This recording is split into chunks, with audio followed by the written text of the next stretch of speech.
I lost 40 pounds in 4 months 2 years ago, and it completely changed my life. I showed up to the gym, I ate right, I was in a calorie deficit, everything was going well, I was thriving and surviving. But what I didn't know is that it was not something I should have done, because I gained it all back 2 years later. And we're gonna talk about how I've lost 15 pounds since gaining it all back and how you can do it much better than me. So let's get right into the video.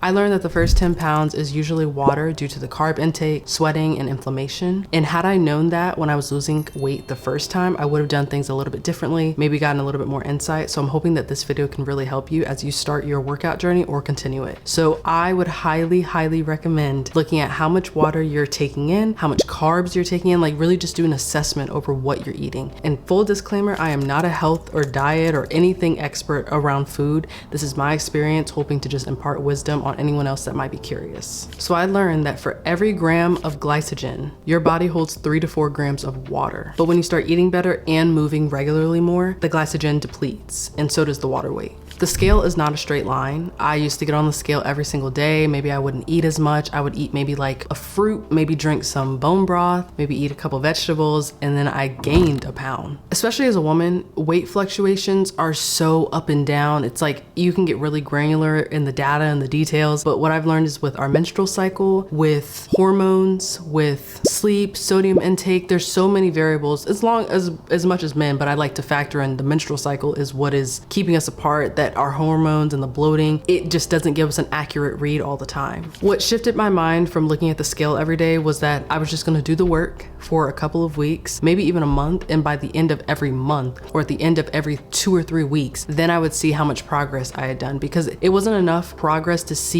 what I've done in a day or in 3 days just because I ate some grits and drank a bunch of water. It just doesn't work that way. So non-scalable victories are things that you should really focus on. So instead of looking at the scale, maybe look at, I can finally fit back into this dress just a little bit better. Maybe not all the way, but much more than I did at the beginning of the month. Those are the victories you want to hone in on. It's discouraging when you look at the scale and you put all this work in for a week, maybe 2 weeks even, and you only lost 2 pounds, and you know you went hard. Like you went to levels that you wouldn't have even considered going to if it wasn't for the gym and your motivation and your discipline. And then you see those 3 pounds lost and you're like, okay, what am I doing wrong? You have to measure progress beyond the scale. So you want to take progress pics. Take the first picture of what you look like from your face to your waist to your arms, whatever your problem areas are for you. Take pictures of that so that you can track that and see how much progress you're making when the scale tells you differently, or that you thought the scale would tell you differently. Track your mood, track how you're feeling, especially women, like when you're on your menstrual cycle, in your luteal phase specifically. It's definitely a video I want to talk about in the future too, cycle syncing your workouts, because sometimes when I'm in my ovulation phase, I want to run, I want to sprint, I am truly a track star. But when I'm in my luteal phase, and even in like my cycle phase, my menstrual phase, I don't want to do anything. Like I will be lucky if I see a brisk walk, and that's okay. You have to like plan it based off of how you're feeling. And so don't get discouraged when you're like, I was on a really good run. You got to understand that your hormones play a big factor in the progress that you see, in the success that you see as well. Slow results equal sustainable results. When I lost 40 pounds in 4 months 2 years ago, I was going to the gym 6 times a week. I was in an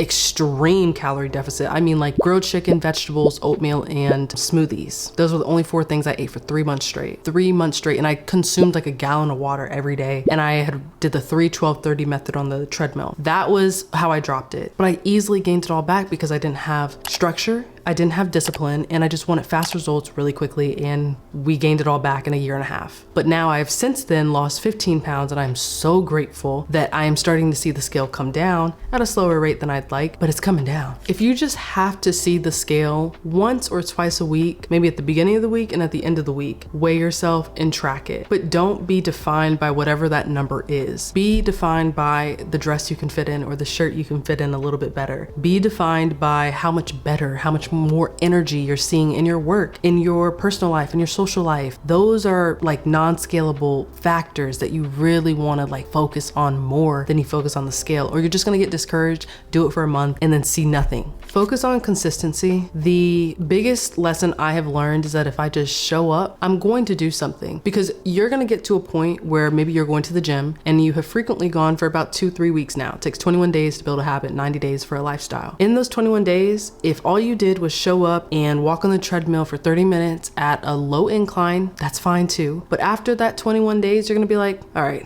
one, I'm wasting money if I don't do more than what I think I can do. I gotta get out of my head and start moving, because the mind will quit before the body does. That's something that my boyfriend talks about often, something that I've heard my family say often, and you don't really have it resonate in you until you're in that situation. And for me, sometimes I'm not a fan of strength training. To be honest, that is the dumbest thing in my book that I could ever think, because strength training is what's going to be sustainable over your lifetime. If you can continue to lift weights, you can continue to stay on a path that truly allows you as you get older to lift the heavy box, not need help in your 40s and 50s. It's going to be more of a benefit than it would be to a detriment. Like, there's a commercial that I saw a while back where it was showing a split screen, and it was two different lives. Someone who was able to put on their shoes, go on a bike ride, and then the other person got out of bed, but they were getting out of bed of a hospital bed. So you only saw their feet first, and then you saw what their circumstances were. And the whole message of the story was that you need to choose your hard. It's gonna be really hard sticking with a gym routine every single day, but it's gonna be even harder if by age 40, 50, you need assistance to get out of the car. Look, this is not to like make anyone feel bad. It's just to wake you up. It's a hard truth. And I like to be kind of babied into some things, but for the most part, I have found the most results in my life when I've just had the Band-Aid ripped off, because then I can process it, figure out what I can do better, and find a solution to where I can truly excel in that problem area. One, take what I say with a grain of salt, because again, I'm not a health expert, but I do care about the quality of life. Health and wellness has been something that is truly been at the center of one of my focal points in the kind of content I create. It's really important to make sure that you are taking care of yourself, because if you don't, no one else will. Someone might be like, are you drinking your water? Are you eating your vegetables? But if you're not doing those things and they're just reminders that go in one ear and out the other, you're gonna start seeing them in maybe not 3 months, maybe not 2 years, but in 5, 8, 12 years, you'll see and feel them, and I don't want that for you. The water weight was so important for me to start on this series is because I just had a false perception of how things should be when I dropped the weight, because I saw one person on Instagram or YouTube shred like all this weight in a little amount of time, and it's just not something that you should focus on. Everyone's body is different, everyone's lives are different, their environments are different, and it's important that you really tap into that, because if you think that your journey is going to be the same as Sally Joe or Billy Bob's, you're gonna be so much further behind even though you started, because you're measuring your success based off of their weight loss. You don't know what they're doing behind the scenes. And it's not to say that it always has to be negative, but you don't know if they're working out twice as hard as you, or they are walking everywhere instead of driving. Like, there could be extra pieces to their workout journey that, although you started at the same time,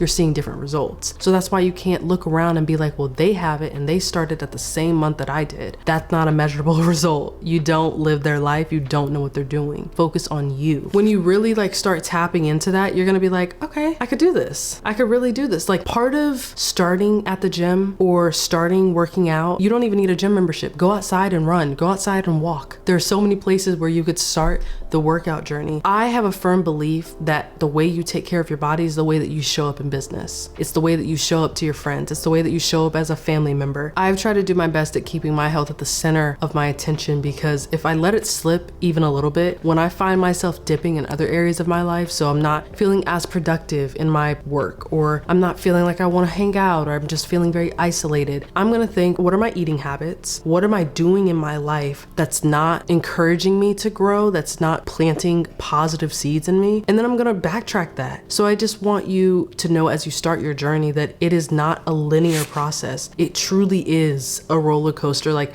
some days you're gonna be on the up and up, because for me, I restarted this journey in March of 2025. It is now June 2025. And I had it with the whole goal that I have a trip coming up that I'm really, really excited about. I wanted to see a certain look for me because there were certain clothes I wanted to fit in. Period, point blank. That was my goal and reason. So for you, your why needs to be deeper than that. So that's my short-term reason right now. But my long-term reason is that I want to feel really good in my clothes. I want to feel really good getting out the car, jumping up and not feeling like, oh my gosh, everything hurts. Like, I don't want that. So it's just the quality of life is my long-term goal. And then the vacation I have coming up is my short-term goal. Make them attainable. Do not make it so like hard out for you. I didn't lose the 40 pounds because I said I'm gonna lose 40 pounds in 4 months. I just went on an extreme clean diet, worked out probably a little bit more than I should have, and should have implemented a couple more rest days in between. And I should have done a lot more research. And while I got the results, that's great. But does it mean anything if you gain it all back later? You know, so having a really deep understanding of why you're doing it, how to do it well, and to know that you're gonna make some trials and errors along the way, and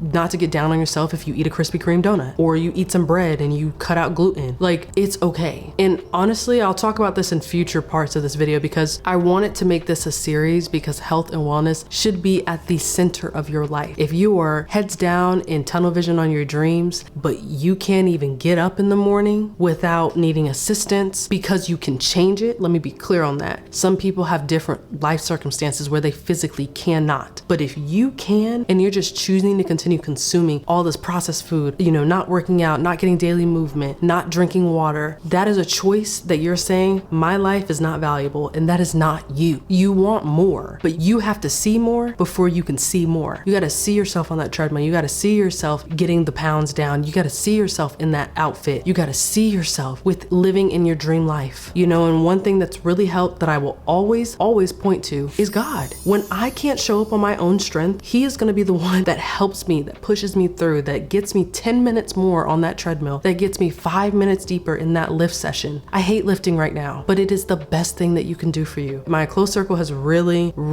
told me, talked to me, preached at me why strength training is so important. And while it's not my preferred, I love a good treadmill, I will run to cardio. But strength training is what's gonna keep you in it, that's gonna grow your muscles. It's not just gonna keep you skinny, it's going to keep you lean, fit. Like, I don't wanna just do enough. I want it to be a part of my lifestyle. I don't want it just for the Instagrammable pictures. I want it to be a part of my lifestyle. You have to think about your why. And while it's hard, understand that there's always an option for whatever hard you choose. You're either going to struggle getting out of the car, getting out of bed, eating foods that make you feel groggy, sluggish, not getting you to that dream life. Or you're gonna go into that gym, give it all you got, safety first. Give it all you got, drink your water, eat God's food. That's whole foods, that's vegetables, that's meats. Again, based off of what you can take. What are your restrictions? You have dietary restrictions. You talk to people that are experts about that. And then you try to take the most holistic approaches possible to your health because there are only benefits that come out of it. If you take nothing else from the first part of this series, understand that it takes time. There is not going to be a limit you can put on when you lose the weight. Whether you're training for a marathon, whether you just want to look good in a dress or a t-shirt, whether you want to just feel better about your quality of life in general, it is going to take time. No one can help you shave it off. I mean, they can, but if you want to do it the natural way, it's going to take time. And this is going to be a part of your life, your character development, that's going to instill in you more than just losing the weight and feeling and looking good. It's going to build in you patience. It's going to build in you discipline, and it's going to build in you endurance, strength, leaning on not just yourself, your own strength, but calling on God in moments you need it. Understanding that you can drink one more bottle of water even though you're not a fan of it. It takes time, but it is always going to be worth it when you put your health at the center of your focus. Okay,